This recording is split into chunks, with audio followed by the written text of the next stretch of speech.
Muy buenas tardes a todos, bienvenidos a esta sesión de IntelliJuris Martes Constitucionales del ministro José Ramón Cosío, que ahora nos pidió que estuviéramos aquí. Laura Rojas Zamudio. Hola, buenas tardes a todos.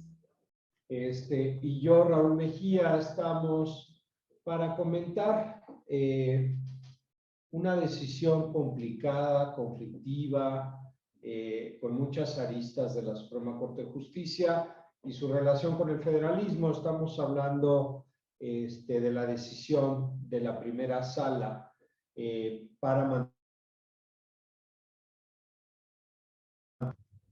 que se dio en dos controversias constitucionales resueltas en sesión de 17 de agosto, del pasado 17 de agosto. Las dos controversias son la controversia 50 y la controversia 70 de 2021. Lo vamos a repetir nada más para que lo tengamos claro. Las controversias, la primera controversia, la 50, se presentó desde el 29 de abril de 2021 para resolverse hasta ahora, el 17 de agosto de 2022, ¿no? Entonces, periodo largo, además hay varias controversias en medio, pero las dos controversias más importantes es la controversia 50 y la controversia 70, ambas de 2021, ambas registradas como 2021, ambas del ministro ponente González Alcántara. Ambas resueltas por unanimidad en la primera sala y tienen varios elementos, ¿no? Una de las primeras condiciones o de los primeros elementos de trasfondo, antecedentes que quisiera yo poner, y me gustaría preguntarle también su opinión a Laura sobre esto, pero es que la Suprema Corte de Justicia no ha sido particularmente federalista desde el establecimiento de la entrada en vigor de la Constitución de 1917. Algunas de las decisiones han sido de formación institucional y un poco de terminar de asentar la existencia de la federación y su posición frente a las entidades federativas. Yo no soy de la posición y creo que Laura tampoco, de que el federalismo es un espejismo y que realmente no existe. Hay académicos y hay ministros de la Corte que así lo sostienen, que el federalismo realmente en México no es un federalismo efectivo y que realmente somos un país centralista con un marco federal que es básicamente de ornato. Yo la verdad no lo creo. Yo sí creo que tenemos una declaración de Constitución sobre el federalismo y sobre una república federal, y que los estados realmente mantienen una soberanía originaria que juega competencialmente con la federación. Pero es cierto que la Suprema Corte de Justicia, más allá de aquellas decisiones del periodo de formación institucional del Estado federal, ha seguido una tendencia centralista, una tendencia a darle más, a posicionar a la federación realmente frente a los estados y en un momento dado vaciando a las entidades federativas de su competencia originaria y acabando haciéndolas dependientes o subordinadas de la federación. Esto tiene sus matices, evidentemente, pero en general creo que es una cuestión que podríamos afirmar de esa manera, ¿no? La tendencia, además, no solo es interpretativa, también tiene que ver con reformas a la misma Constitución y de desarrollo legislativo, tanto en artículos transitorios como en leyes generales, ¿no? Como pueden ser algunos mecanismos estructurales para ese centralismo. No sé si quisieras comentar aquí algo, Laura. Sí, coincido con lo que está diciendo Raúl. Él y yo hemos trabajado varias cosas del federalismo desde que estuvimos en la Corte con el ministro y hemos tenido la oportunidad de platicar mucho sobre este tema. Y retomando lo que dice, en efecto, desde el artículo 40 de la Constitución, pues hay una declaratoria en el sentido de que somos una república federal, constituida por estados libres y soberanos. ¿Esto qué significa? Que los estados decidieron constituirse en la república federal, se unieron, pero conservaron sus facultades originarias. Estas facultades originarias están señaladas en la Constitución para los estados y solamente la federación puede llevar a cabo lo que le está expresamente asignado. En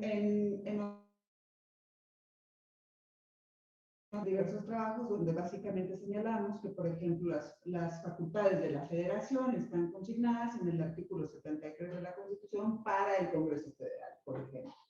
Entonces, en ese sentido, y partiendo de la base de que somos una república federal y de que los estados tienen una soberanía propia y facultades originarias que conservan, ahí es donde nos cuestionamos y llegamos a la conclusión de que en efecto la Corte, como lo decía Raúl, ha tenido una tendencia a emitir resoluciones centralizadoras, es decir, a favorecer y a ensanchar las competencias de la federación, quitándole cada vez más competencias a las entidades federativas. Pero esto también no solo se ha presentado en resoluciones de la Corte, sino que también esto llega a impactar en las propias reformas constitucionales que hace el órgano reformador y también en las reformas legales que hace el Congreso de la Unión. Por ejemplo, en todas las leyes generales que se han emitido, son leyes generales, en la mayoría de los casos, que van absorbiendo facultades originarias de los estados y van haciendo una centralización de las competencias, fortaleciendo así a la federación. En este sentido, muchas veces hemos platicado Raúl y yo si estamos hablando de por qué las entidades federativas no han presentado una oposición a esta situación, ¿no? Si se trata de un despojo de facultades que está haciendo la federación y que vía interpretación la Corte confirma, o simplemente si es una cesión que las entidades federativas hacen a favor de la federación, porque básicamente ellas no pueden encargarse del ejercicio de esas facultades originarias que tienen asignadas por falta de recursos, por falta de capacidad. Hay una serie de situaciones por las cuales podría ser. Al día de hoy no hemos llegado a la conclusión de si es una cesión de facultades o un despojo, pero básicamente lo que queremos dejar precisado aquí es que sí se ha tratado de una tendencia a la centralización de las facultades. En este sentido, no siempre hay materias en las que no ha sucedido así. Y una de ellas es el caso del que les vamos a hablar ahorita, que es relativo y se enmarca en la situación del título 4 de la Constitución Federal relativo a la responsabilidad de servidores públicos. Si nosotros observamos la reforma de 1982 a la Constitución Federal, al título 4 específicamente, la denominada, se conoce como la reforma de la renovación moral del presidente Miguel de la Madrid, se presentan una serie de reformas con la finalidad de fortalecer el sistema de responsabilidades de los servidores públicos y en el proceso de reforma de la Constitución es muy llamativo que en la Cámara de Senadores, en los procesos legislativos, en su dictamen, el Senado indica básicamente que tanto en juicio político como en declaratoria de procedencia, tratándose de servidores públicos de las entidades federativas, básicamente gobernadores, magistrados de los tribunales superiores y bueno, decía yo que en la reforma de 82 de la renovación moral, se precisó por la Cámara de Senadores que tratándose de juicio político y de declaración de procedencia contra servidores públicos locales, básicamente contra gobernadores de los estados, diputados de los estados y magistrados de los tribunales superiores, se dijo, y esto no venía en la iniciativa, pero lo incorpora la Cámara de Senadores, que para respetar el federalismo federalismo y la autonomía y la soberanía de los estados, la declaratoria de procedencia en el caso de la emitida por la Cámara de Diputados y las resoluciones de la Cámara de Senadores para el caso del juicio político serían únicamente con efectos declarativos. Esto es, que pasarían a los congresos locales para que al final del día ellos fueran los que determinaran si correspondía o no proceder contra los servidores públicos que corresponden a su ámbito competencial. Entonces, esta reforma es muy representativa de esa situación donde la propia Cámara de Senadores rescata el federalismo y sí hace mucho énfasis en la protección de las competencias y del ámbito de la autonomía de las entidades federativas. Aquí un apunte. Por un lado hablamos de interpretaciones y reformas estructurales o institucionales, por otro lado reformas competenciales o de facultades, facultamiento entre federación y estados, y específicamente a la materia o el objeto que nos convoca hoy y al que se refiere Laura correctamente, es específicamente a condiciones de responsabilidad, ¿no? La reforma de Miguel de la Madrid en 1982, la renovación moral es del título cuarto de la Constitución y es todos los mecanismos de responsabilidad. En particular, se ha venido evidentemente esto sofisticando con el tiempo, en particular ya con los sistemas anticorrupción, etcétera, pero los dos mecanismos básicos que teníamos originalmente en el título cuarto después de la reforma 82 eran la declaración de procedencia y el juicio político. La declaración de procedencia como una protección procesal a los servidores públicos, tanto federales como locales, y el juicio político como una posibilidad de atribuir responsabilidades por violaciones graves a la Constitución o fallas en el buen despacho o manejo de recursos federales, ¿no? Entonces, los mecanismos originales de la reforma 82 para atribución de responsabilidades de servidores públicos tienen un elemento interesante, que es la atribución de responsabilidades federales, en particular por la comisión de delitos por parte de los servidores públicos locales, que están en el listado del mismo artículo 111 de la Constitución, y la comisión de estos delitos federales en el tiempo de su encargo. Entonces, ¿cómo es que la federación en un momento dado puede atacar o puede acusar a estos servidores públicos por la comisión de delitos federales? ¿Y cuál es la protección y hasta dónde les alcanza a estos servidores públicos locales para defender, ¿no? Es una cuestión complicada y es una cuestión compleja. Evidentemente a lo que Laura se refería es que tenemos el Senado en su momento dijo sí se puede acusar, sí puede haber una declaración de procedencia federal, pero esto es un procedimiento complejo, no es un procedimiento nada más de declaratoria federal, sino tiene que haber una declaratoria. Esto solo es con efectos declarativos y los congresos locales o las legislaturas locales tienen que confirmar esta condición, homologarla. Hay una variedad de mecanismos, algunos la toman directa, otros no, varía por el estado. En este caso nos encontramos evidentemente con la acusación del gobernador del estado de Tamaulipas, ¿no? La parte de responsabilidad de servidores públicos es importante porque junto con otro mecanismo que está en la fracción 6 del artículo 76, que es la desaparición de poderes, son mecanismos de subordinación o que pueden funcionar como mecanismos de subordinación política de los estados a la federación. Son mecanismos complejos que requieren un manejo constitucional muy particular y la pregunta aquí evidentemente lo que estamos balanceando es qué tanto podemos jugar entre impunidad y protección, ¿no? Porque también la condición de las acusaciones tiene que ser muy precisa y tiene que llevar un control importante para que no se acuse a los servidores públicos locales simplemente por razones políticas.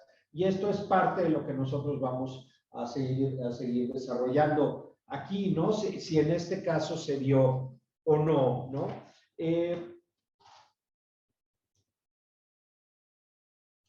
Entonces, en 2021, la Fiscalía inicia un procedimiento ante la sección instructora de la Cámara de Diputados en contra del gobernador del estado de Tamaulipas. No sé si ahí quieres algo, o te quedó algo en el tintero antes de entrar a la cuestión específica. 2021, la Fiscalía de la República inicia un procedimiento ante la sección instructora de la Cámara de Diputados en contra del gobernador del estado de Tamaulipas. Además de las incidencias de procedimiento, audiencias y alegatos, la sección instructora deposita el dictamen de declaración de procedencia el 28 de abril y la Cámara se erige en jurado de procedencia el 30 de abril.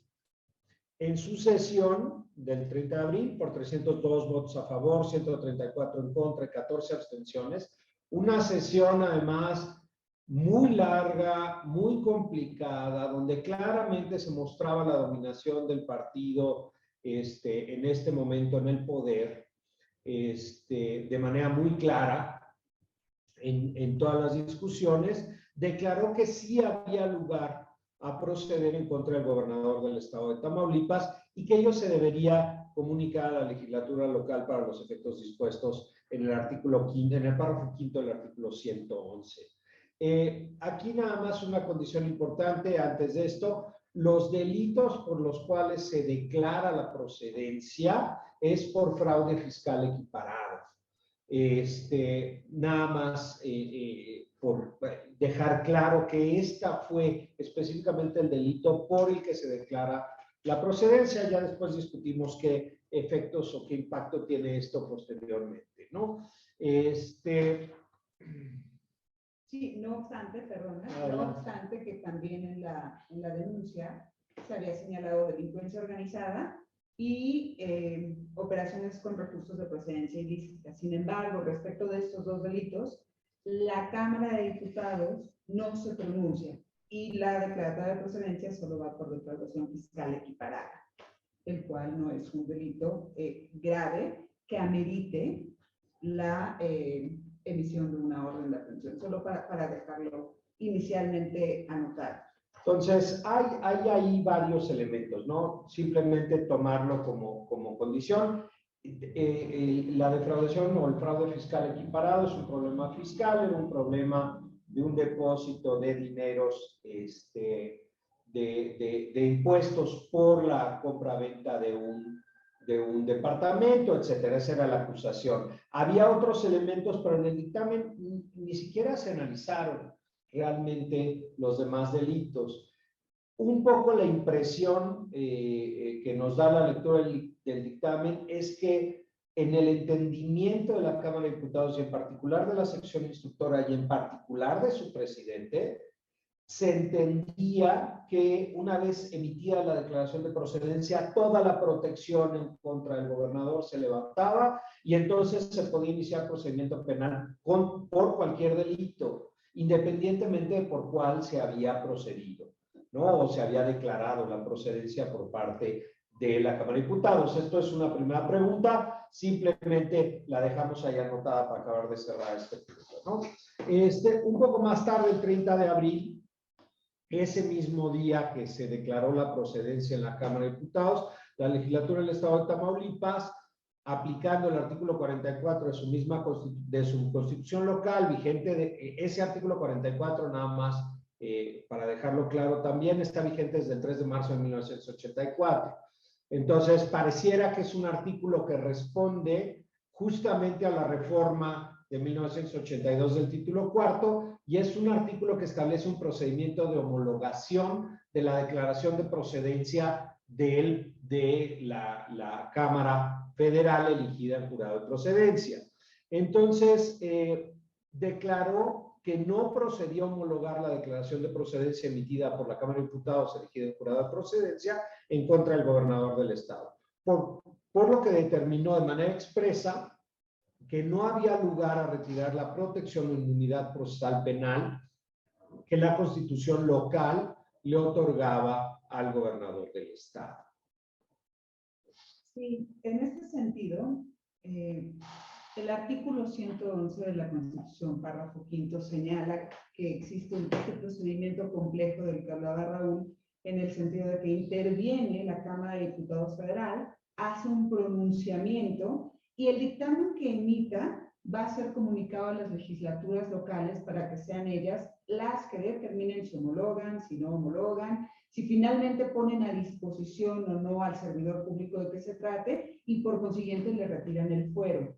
La interpretación del artículo 111 en su párrafo quinto, en una interpretación respetuosa del federalismo, y como lo vimos desde la reforma de 1982, implica que se le dé esta deferencia, este respeto a las entidades federativas para que sean los congresos locales los que se pronuncien en relación al fuero o desafuero de sus servidores públicos que estén siendo imputados por la comisión de un delito federal.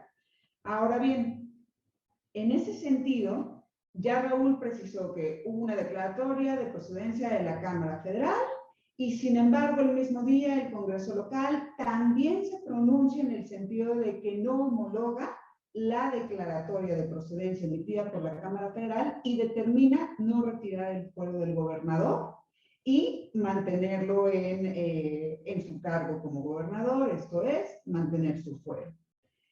Sin embargo, se presentan una serie de eventos de los que se puede advertir que la intención de la declaratoria emitida por la Cámara Federal era directamente que con la emisión de este dictamen se retiraba de manera directa el fuero del gobernador. Y esto se advierte claramente tanto del resolutivo del dictamen, donde se dice que ha lugar a proceder en contra del gobernador, y del cuerpo mismo del dictamen, en donde básicamente lo que dice la sección instructora es que se hace notar, y así lo dice de manera literal, que este procedimiento tiene por objeto remover la inmunidad procesal, esto es el fuero del gobernador.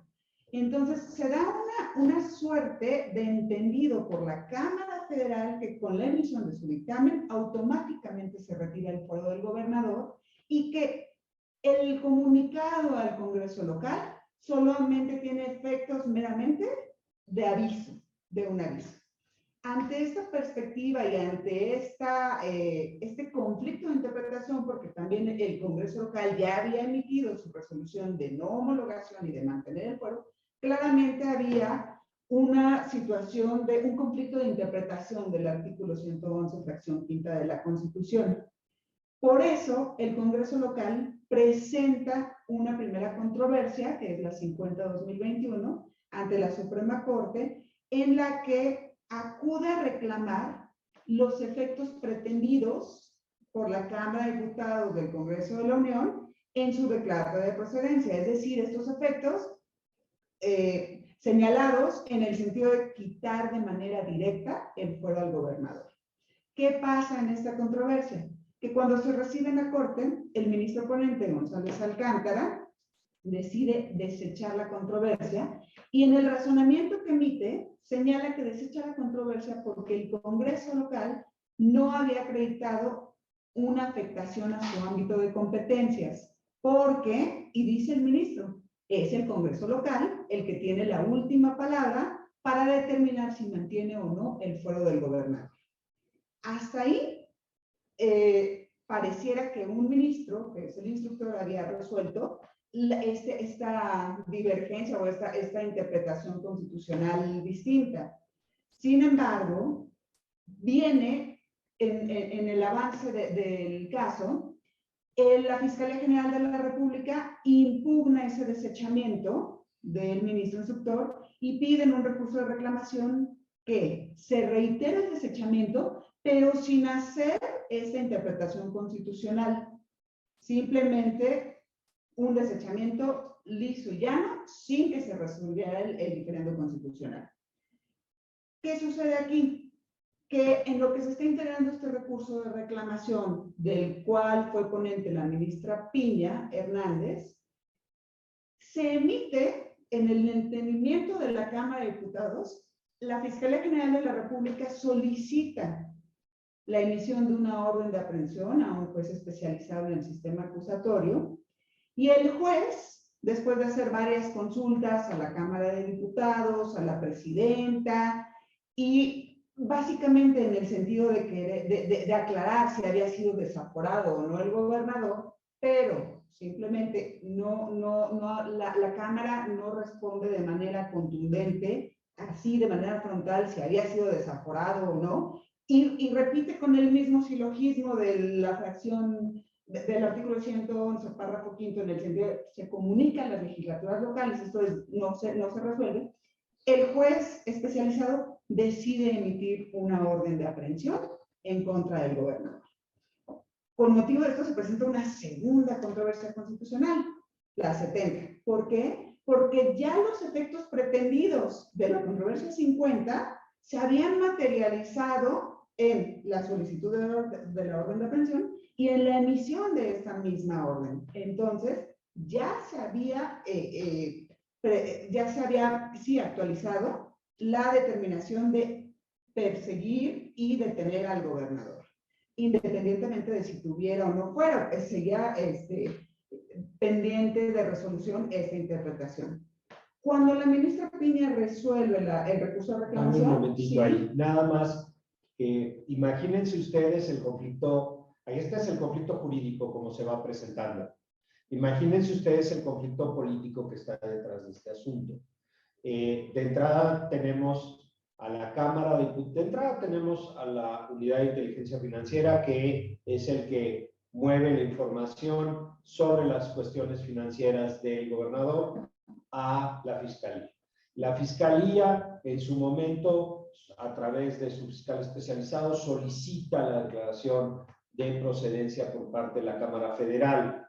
La Cámara Federal declara procedente por un problema de fraude fiscal equiparado la declaración de procedencia, el dictamen de declaración de procedencia, votado por la sección instructora y por el Pleno, por las mayorías que ya les comenté. Esta votación la pueden encontrar ustedes en línea muy fácilmente, y el dictamen del día 29 de abril y la votación el día 30 de abril de 2021.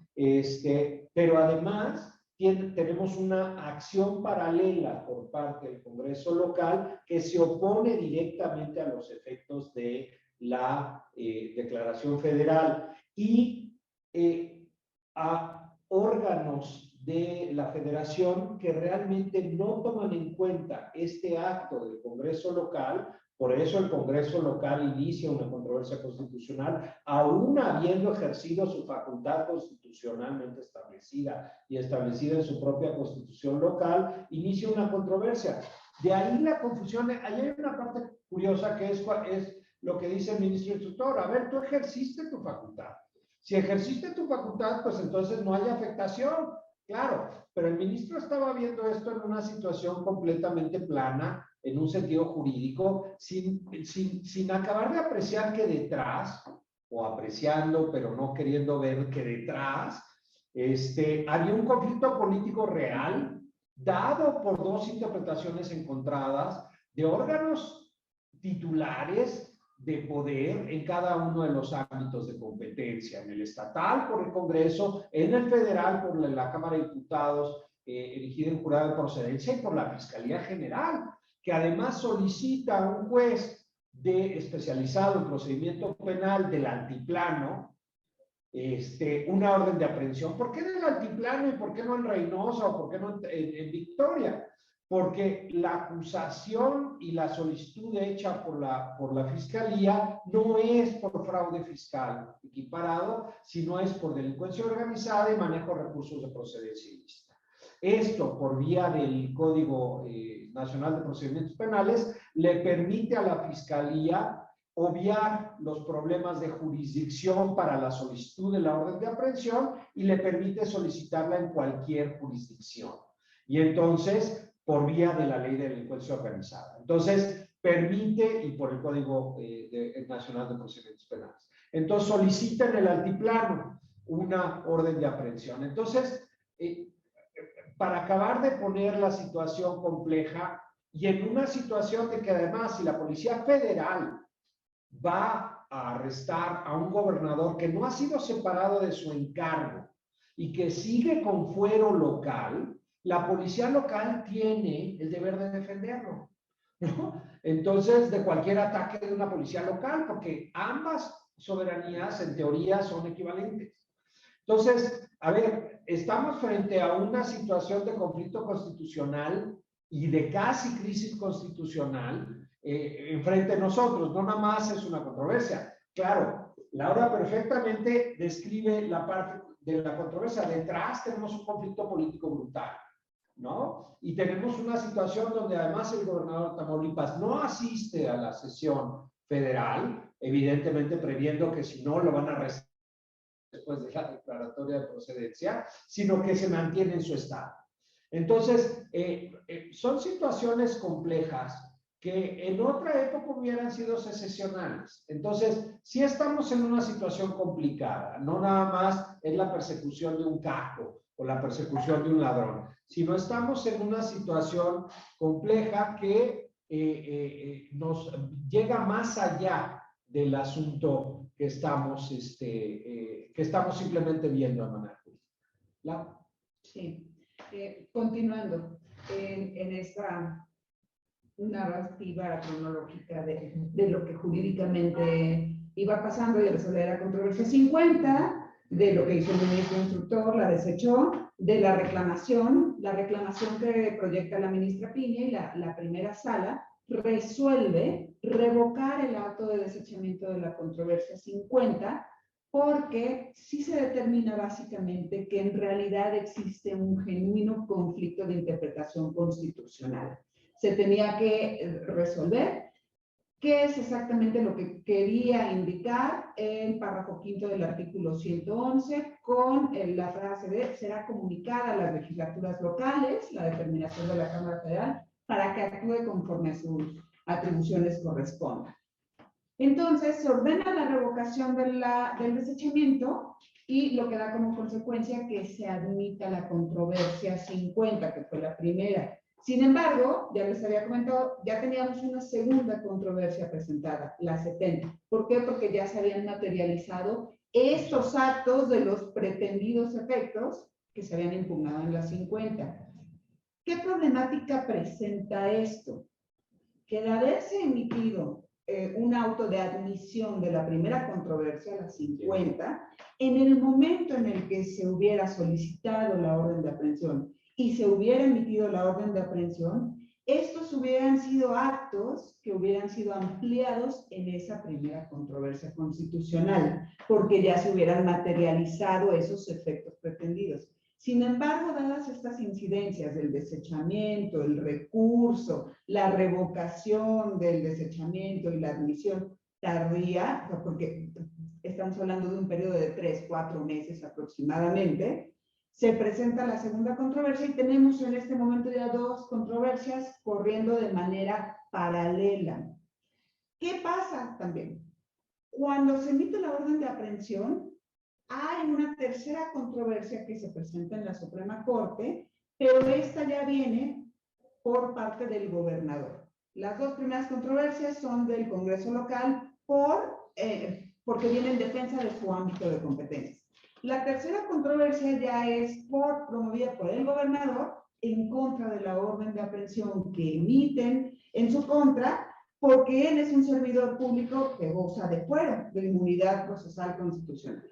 Esta controversia también es desechada, pero esta controversia se recurre y el recurso lo resuelve la segunda sala de la Corte, siendo ponente la ministra Yasmín Esquivel, y determinan la segunda sala confirmar el desechamiento por considerar que la orden de aprehensión se había conocido desde momentos previos, cuando además una orden de aprehensión cuenta con sigilo, y el gobernador la había conocido hasta el momento que vino a impugnar.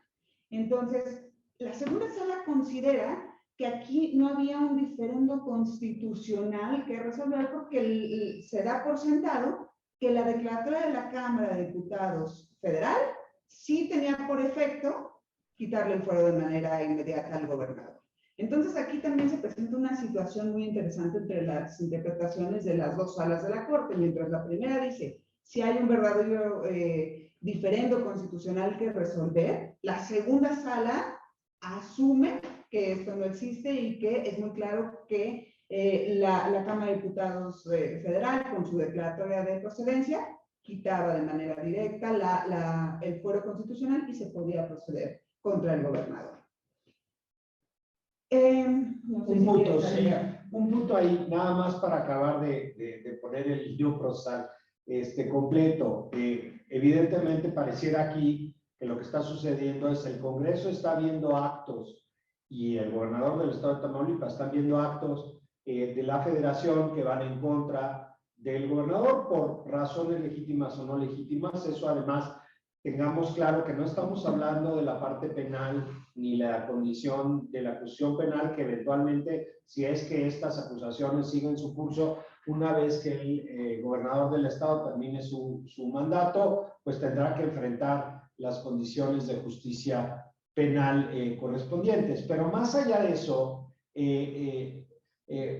estamos viendo como una resistencia a la Corte a conocer estos conflictos políticos, ¿no? Por un lado, es cierto que la Constitución establece que las declaraciones de procedencia son actos soberanos que no pueden ser recurridos por ningún mecanismo, pero aquí estamos frente a un diferendo constitucional claro y no sobre la validez específica de la declaración de procedencia, sino frente a sus efectos y frente a los actos que finalmente son consecuencia de esa declaración de procedencia, que es la solicitud y la emisión del orden de aprehensión, que además son actos que si se decide que el fuero del gobernador estatal continúa en el momento en que fueron efectuados,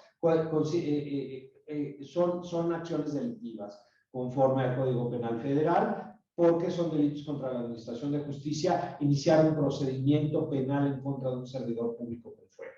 Entonces, eso por un lado. Por otro, es también qué extraño, no se solicitó suspensión. ¿Por qué no se solicitó suspensión en controversia que sí procede? Contra actos, pues también procede. Entonces, ahí hay un detalle que es, sí se solicitó suspensión, tanto en las 50 como en las 70 se negaron las suspensiones siguen en trámite y no se han resuelto por parte del ministro instructor también de la primera sala. No voy a decir nombres porque no tiene sentido, pero a menos que se resolvieron ya sin materia. Ya sin materia después de la resolución de las controversias.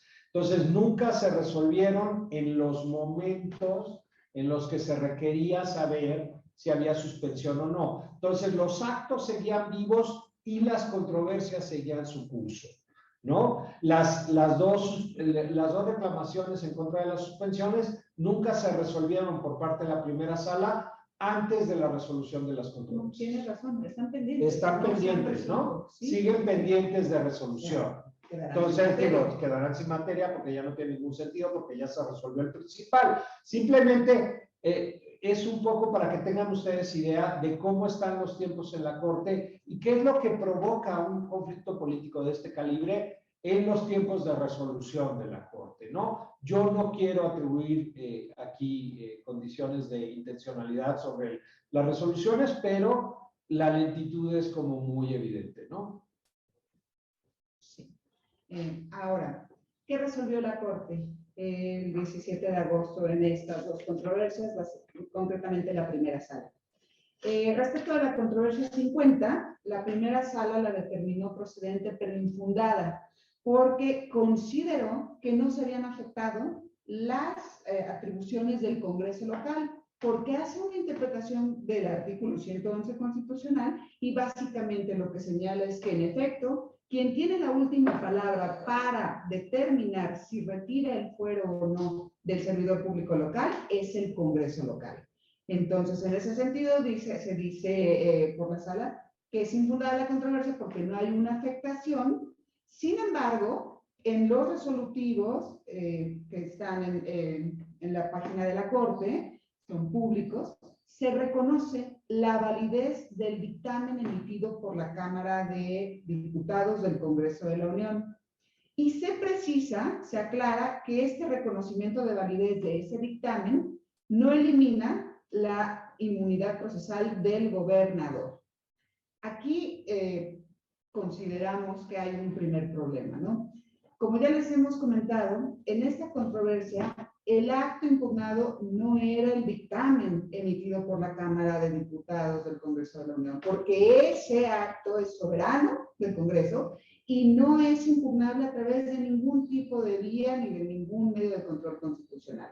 Entonces, el reconocimiento de validez de ese dictamen, pues yo creo que era completamente innecesario porque no era el acto impugnado.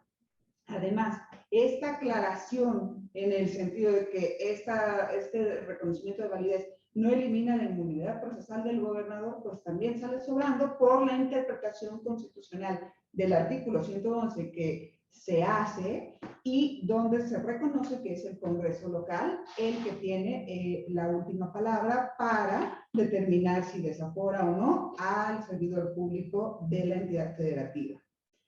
La segunda controversia constitucional, la 70, se reconoce como procedente y fundada. ¿Esto qué significa? Que se declara la invalidez tanto de la solicitud de la orden de aprehensión como de la emisión de la orden de aprehensión. Y se señala básicamente que como el gobernador mantenía su fuero porque el órgano competente para determinar eso era el Congreso local, tanto la Fiscalía como el juez especializado en el sistema penal acusatorio emitieron actos en contra de un servidor público que mantenía su fuero, ignorando la determinación del Congreso local. Esto es, además, constitutivo de un delito, por lo menos por parte del juez especializado, porque el Código Penal Federal, en el artículo 225, fracción 29, señala que es un delito contra la administración de justicia emitir una orden de aprehensión en contra de un servidor público que goce de fuero constitucional. Entonces, si bien en esta controversia se invalidan estos actos por considerar que la orden de aprehensión no procedía ni su solicitud ni su libramiento, en los resolutivos de esta controversia, la Corte, me parece, la primera sala que se queda corta, porque finalmente sí, tanto la Fiscalía como el juez de distrito especializado emitieron actos que estaban fuera de su alcance, porque si bien tenían la competencia para solicitar una orden de aprehensión y para emitir, no podían hacerlo respecto de un funcionario que mantuviera fuero constitucional. En este sentido, se tendría que haber dado vista a un ministerio público por la comisión de este delito contra la administración de justicia. Sí, son elementos que además curiosamente la misma sala y la misma instrucción provoca, ¿no? Son problemas que después tiene que resolver la sala en una discusión y esto genera disfunciones y disonancias dentro de las propias resoluciones, ¿no? Realmente debimos tener, como Laura lo dijo clarito, debió haber habido una sola controversia admitida con una ampliación y entonces todo se pudo haber resuelto en un mismo golpe, ¿no? Pero por la dilación en particular con esta Corte después de 2019 es muy claro que la Corte dilata más en la resolución de los asuntos, pero además asuntos políticos, además asuntos en donde va una condición relacionada con el partido mayoritario, etcétera. Son complicados, ¿no? Entonces, estas dilaciones lo que generan es, en lugar, o desechamientos, no entrarle directamente al problema, generan dos controversias, generaron una de los efectos pretendidos y otra con los efectos pretendidos ya concretados, y entonces generan resolutivos muy extraños, ¿no?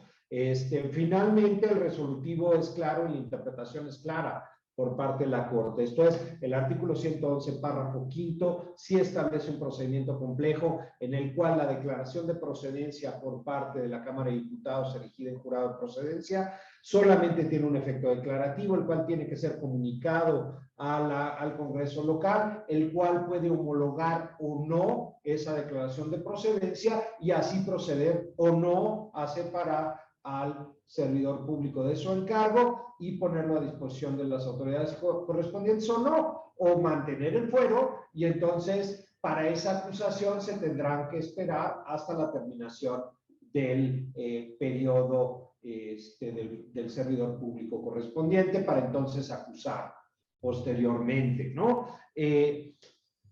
Esto tiene sus elementos, ¿no?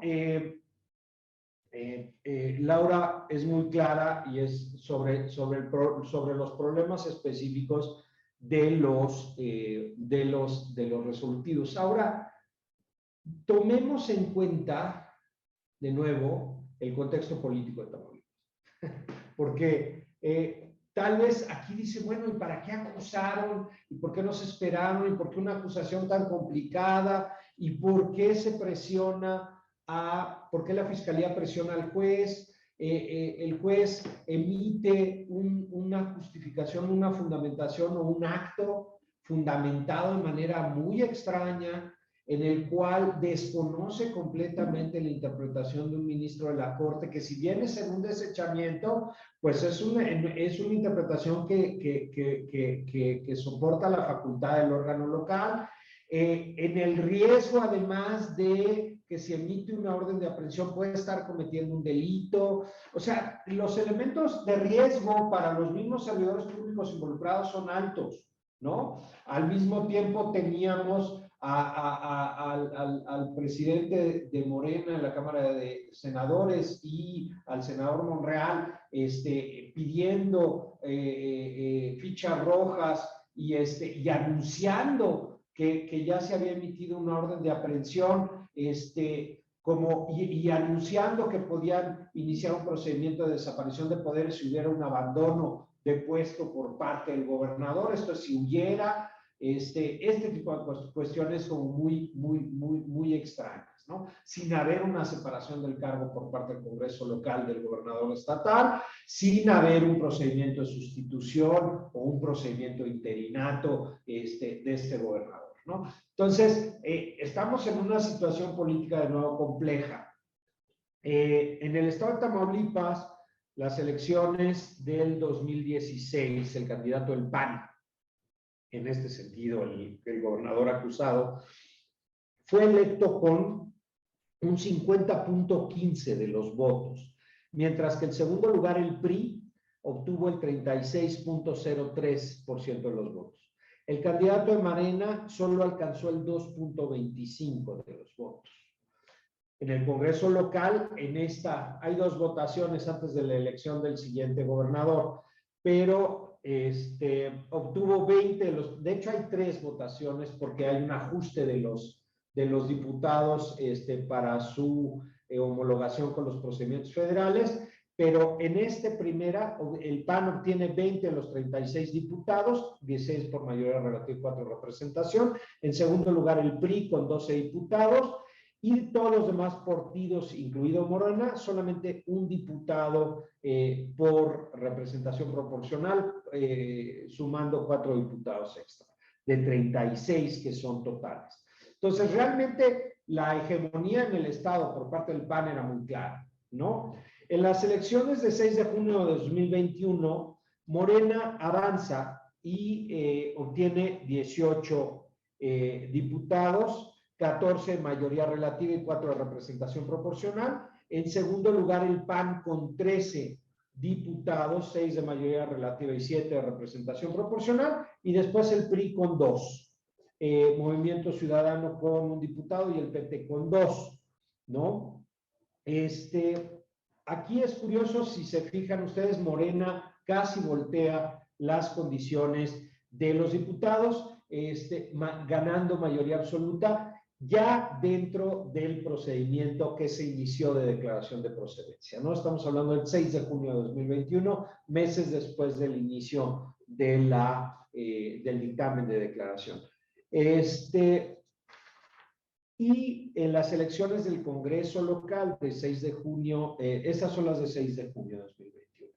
En 2022, en las declaraciones, en las elecciones para gobernador, que estas son las recientes, todo el mundo conoce, el partido Morena obtiene, para su candidato a gobernador, obtiene el 50.27.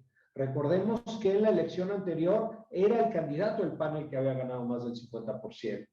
Un cambio para el gobernador, para el candidato a gobernador del partido Morena de 1,146.1% de variación en el voto, en la preferencia del voto. El candidato del PAN solo obtiene el 44.19 de los votos y finalmente solo el de MC, el 3.17. Realmente fue una pelea entre dos candidatos y claramente voltearon completamente la hegemonía del PAN en el Estado,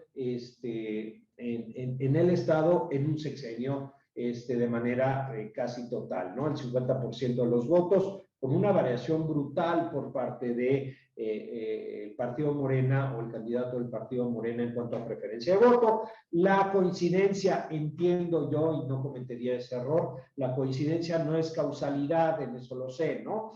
Se requeriría un análisis mucho más profundo para saber si hay una coincidencia o si hay realmente una causalidad entre el procedimiento de declaración de procedencia y la emisión de la solicitud de la emisión del orden de aprehensión, si generaron un ambiente político lo suficientemente adverso para el gobernador y para su partido en el estado de Tamaulipas, justamente en los periodos electorales, para voltear las mayorías y si fueron realmente una causa eficiente para ello, ¿no? No lo tenemos aquí, pero suena como una causa adecuada, por lo menos en una aproximación general, y si no, por lo menos suena como una posible estrategia por parte del partido mayoritario en el ámbito federal para intentar voltear las mayorías en un estado, que claramente no tenían posibilidades desde el punto de vista de elección previa del gobernador,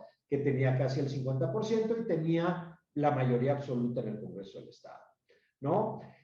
Ahora, esta disonancia en la elección de gobernador y diputados dieron un año entre la elección del nuevo Congreso y la elección del gobernador. Entonces, el gobernador en este último año estuvo con un Congreso con mayoría morenista.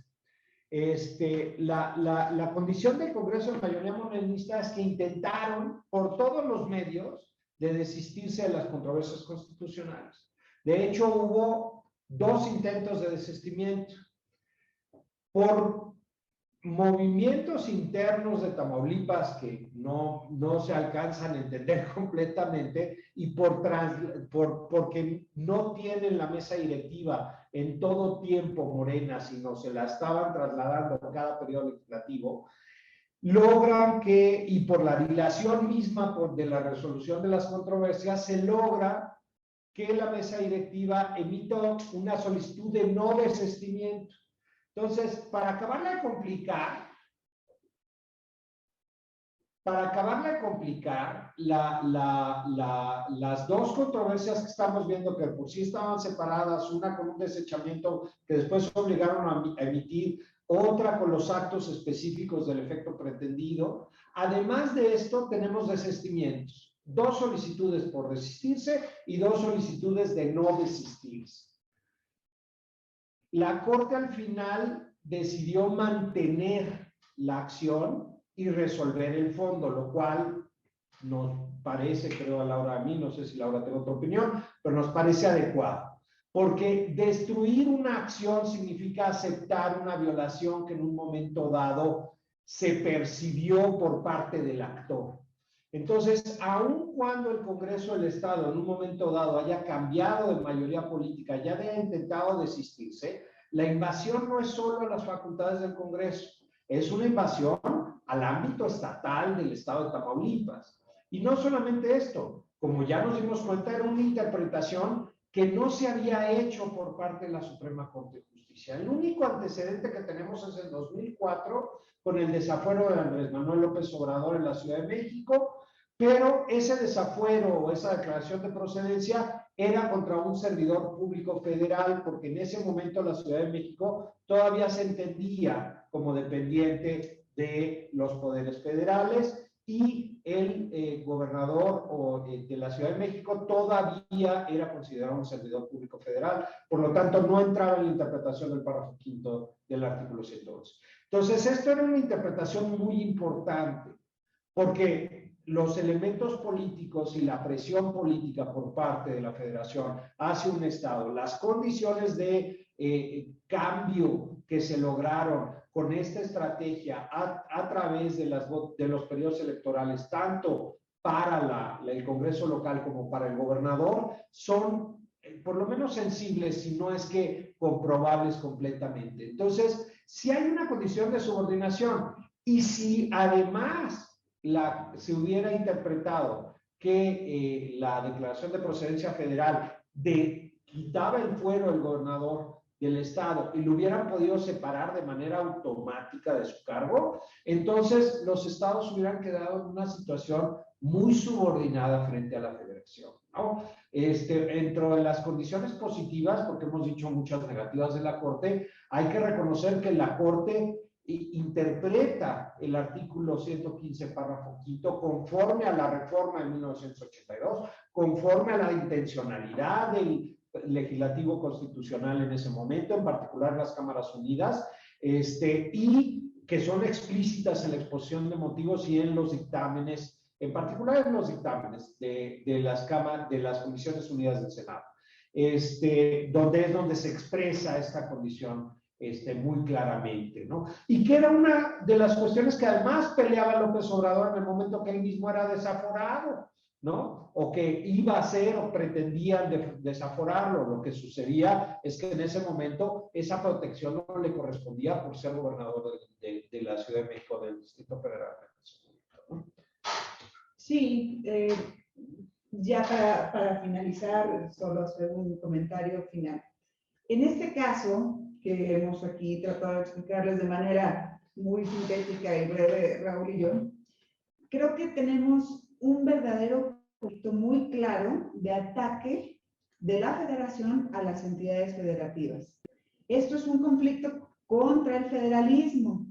Es un conflicto que, dejando de lado todas las cuestiones políticas que comenta Raúl, y que, ciñéndolo solo a una interpretación constitucional, es evidente que se pretende imponer como determinante la decisión de la Cámara de Diputados del Congreso de la Unión respecto del desafuero de un servidor público local.